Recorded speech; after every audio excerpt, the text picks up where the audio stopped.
Welcome to our series, the Bhagavad Gita for All. Namaskar. Chapter 11, Viśhwarūp Darśhan Yog.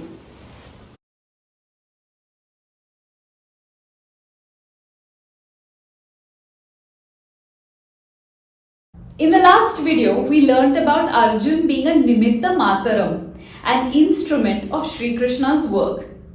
The ramifications or outcomes of the war were evident. They were displayed to Arjun, and yet he had to fight, he had to fulfill his dharma. Along with this, we also spoke of time, an abstract concept that just flows. Shri Krishna says that he is time and he is the source of destruction. Let's listen in on what happens next in the Gita. Hearing what the future holds, Arjun has some observations to share with the Supreme Lord. Referring to Shri Krishna as Rishikesh, or the master of senses, as we've read in chapter 2, Arjun says that every great king at the helm of sovereignty is revered, glorified for his good deeds. His subjects praise him and his ministers are devoted to serving him. Even demons fear a great leader, and Shri Krishna is such a great power. Arjun shared more. Everything manifests from Shri Krishna, and it would be impossible for living beings to not offer their respects to such a creator. He is the cause of all causes. He is omniscient, the knower of everything. For Arjun, his once cousin is everything, the god of the gods. He is Vayu, the god of wind, Agni, the god of fire, Varun, the god of oceans, and even Chandra, the moon god. He is Ananta Virya, or the one possessing infinite strength. He is Ananta Vikrama, or the most powerful. Until this day, when Shri Krishna's real form was revealed to Arjun, they both shared a delightful bond, not just as cousins, but as friends too. Arjun was quite oblivious to who Shri Krishna really was. They've had memorable moments. However, Arjun now feels that he may have disrespected the Supreme Lord, calling him by his first name. He seeks forgiveness for his ignorance. He feels he was nescient, not realizing that Shri Krishna is the father of all fathers, the spiritual master of all spiritual masters, and the Lord of the Vedas. Arjun feels guilt and seeks forgiveness for his casual behavior. But one must also realize that his prior interactions with Shri Krishna as a friend or a cousin were equally loving, as much as a devotee in fact. He expressed his sentiments as a friend whilst interacting with him. Overcome by humility, knowing that there was a supreme creator, Arjun thinks his behavior was inappropriate and he may have committed a grave mistake.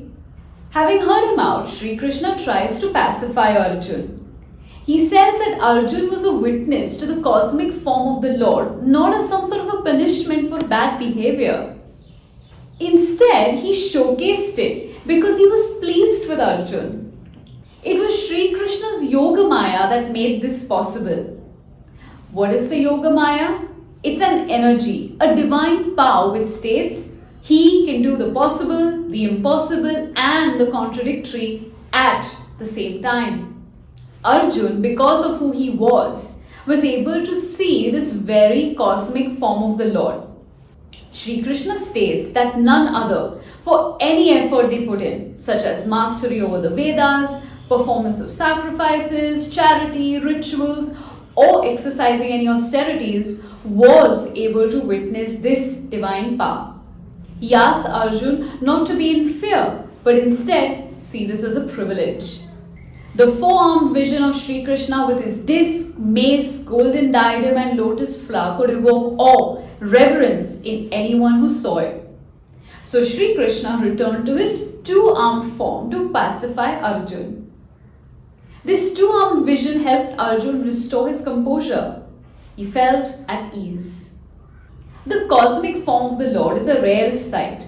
While many perform acts such as penance, charity, or reading the Vedas to have a glimpse of this form, rarely does Shri Krishna reveal himself.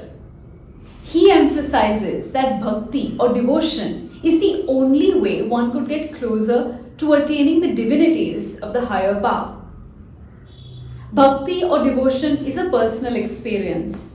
You are free to express your reverence in a way that makes you feel comfortable. Devotion for Shri Krishna, he says, is engaging in 5 steps.